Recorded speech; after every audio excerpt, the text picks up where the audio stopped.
नमस्कार, मैं खुशी और आप देख रहे हैं हिंद सागर। आइए नजर डालते हैं आज की बड़ी खबर पर। मल्टी कमोडिटी एक्सचेंज (MCX) में शुक्रवार को कीमती धातुओं ने मजबूत शुरुआत की। सोना और चांदी दोनों ही बढ़त के साथ कारोबार करते नजर आए। वैश्विक स्तर पर अमेरिका और ईरान के बीच संभावित समझौते की खबरों ने बाजार का माहौल बदल दिया है। निवेशकों का भरोसा एक बार फिर मजबूत हुआ है और सुरक्षित निवेश विकल्पों में रुचि बढ़ने लगी है। लंबे समय से अनिश्चितता का सामना कर रहे बाजार में अब सकारात्मक संकेत देखने को मिल रहे हैं। अमेरिकी राष्ट्रपति डोनाल्ड ट्रंप ने संकेत दिए हैं कि ईरान के खिलाफ प्रस्तावित सैन्य कदमों को फिलहाल टाला जा सकता है। उन्होंने यह भी कहा कि दोनों देशों के बीच सप्ताहांत तक एक महत्वपूर्ण समझौता होने की संभावना है। यदि ऐसा होता है तो होर्मुज स्ट्रेट में व्यापारिक गतिविधियां सामान्य हो सकती हैं, जिससे वैश्विक ऊर्जा आपूर्ति को राहत मिलेगी। इसी उम्मीद के चलते घरेलू बाजार में सोने और चांदी की मांग बढ़ गई है। सोने में जोरदार उछाल। आज MCX पर गोल्ड फ्यूचर्स ने शानदार तेजी दिखाई। सोने का भाव 1,663 रुपये की बढ़त के साथ 1,50,595 रुपये प्रति 10 ग्राम तक पहुंच गया।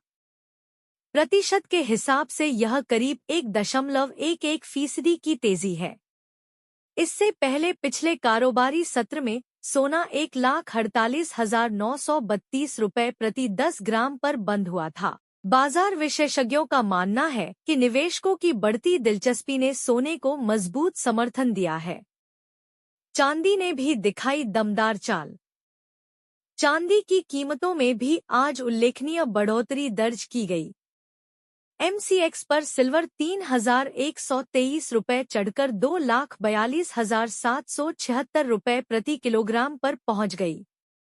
यह करीब 1.30% की तेजी है। हाल के कमजोर प्रदर्शन के बाद चांदी में आई यह रिकवरी निवेशकों के लिए राहत भरी साबित हुई है।